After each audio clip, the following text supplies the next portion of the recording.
definitely a pleasure to be here today. I want to say thank you to the Liga team. Emerge, we're here building history. And as you know, thank you guys for letting me be a part. It's definitely a true honor. As far as all the statistics that he was speaking about, you know, gracias a Dios, trabajando duro, working hard and just doing things that I've been taught and raised my whole life. I'm homegrown, Miami, Dade County, 305, Magic City. You know, I'm very proud of what our city has done in such a, I would say, short period of time. Mi mamá siempre decía que Miami es la quinceañera, es una mujercita, pero she's gonna grow up quick, and she was right. She was right. So with that said, you have New York, the Big Apple, Miami, the Pineapple, and I'm very, very proud to be from here. I'm very proud of our roots, and anywhere I go, I make sure that Dade County is well represented. So to be a part of this and to see it grow and to be a part of it, and I would say from the bottom up, I always tell people, you know, I'm from the bottom, they can keep the top. I'm very proud of where we are. So when Emerge, we from the bottom, and you know, they can keep the top, but we're definitely gonna make a dent. They're gonna, I would say, have to respect. So thank you once again for having me. Tell us about those rap battles. Tell us when you got started in Miami. Well, growing up in Miami, I grew up in good neighborhoods, bad neighborhoods, and the worst neighborhoods. So it gave me a chance to, I would say, have a different perspective on life. I grew up around so many different atmospheres. Ironically, the worst things that I seen in Miami were in the good neighborhoods. It's crazy. So when it came to the alphabet, whether it was the DEA, ATF, FBI, SWAT, that was all the good neighborhoods. And with that, it gave me a chance to listen to music different. It gave me a chance to adapt to any environment. And it also gave me a chance to, I would say, understand the world for what it gives us. I would say, when it came to the music, that's where the rap battling came in. I got a chance from a teacher of mine, Hope Martinez, with one of the high schools that I went to. I went to Coral Park Senior. I did South Miami, I did South Ridge, I did Coral Gables. I was on tour in high school already. And let's not talk about middle schools or elementaries. Pero con eso dicho, she believed in me. And Hope Martinez, one time I was battling in the schools, and I would attract about 150 kids a day.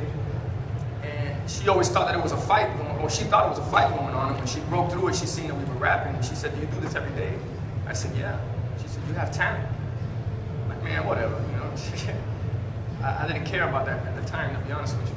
So she gave me an invitation to a video shoot, 1998, right up the block actually, at a club called Salvation, and there was an artist called DMX doing a video shoot, and his protege coming up. Tenía una latosa conmigo, he was a big instigator. And he went up to me and said, "Nobody got nothing on this chico named Pitbull."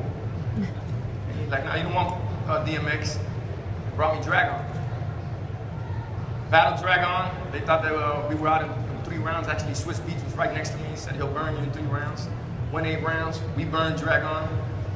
And right there is when it flipped into the music. This man named Irv Gotti, big producer in the hip-hop business, said, music business.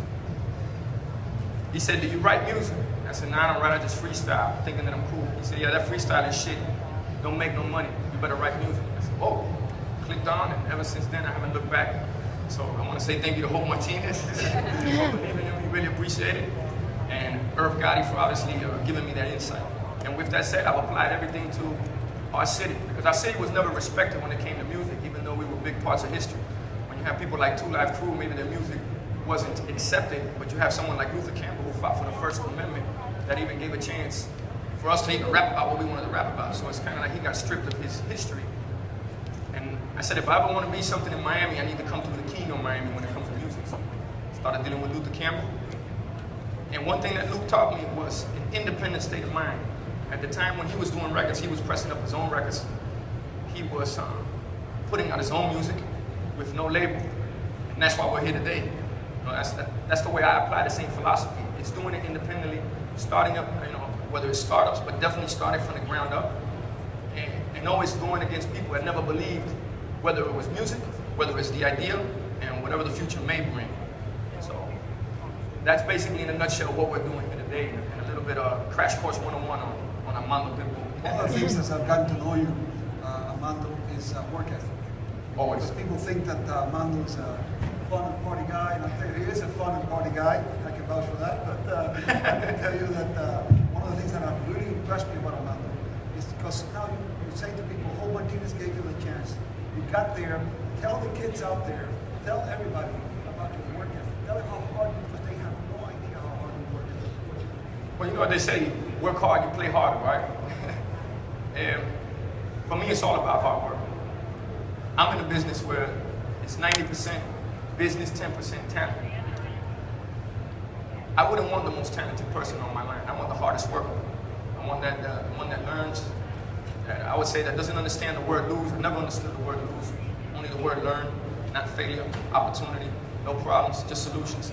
And I've been through so much in the music business. That's why I relate a lot as far as the stories that I hear on the tech side of things and everybody trying to come up with their idea and what they go against. I mean, you're talking to, from Miami at the time when nobody was looking at us, they thought we were a bunch of booty shakers, which we are. We know how to party. When we come to a party, we're the ones that take it over, all over the world. Believe me, we've done it.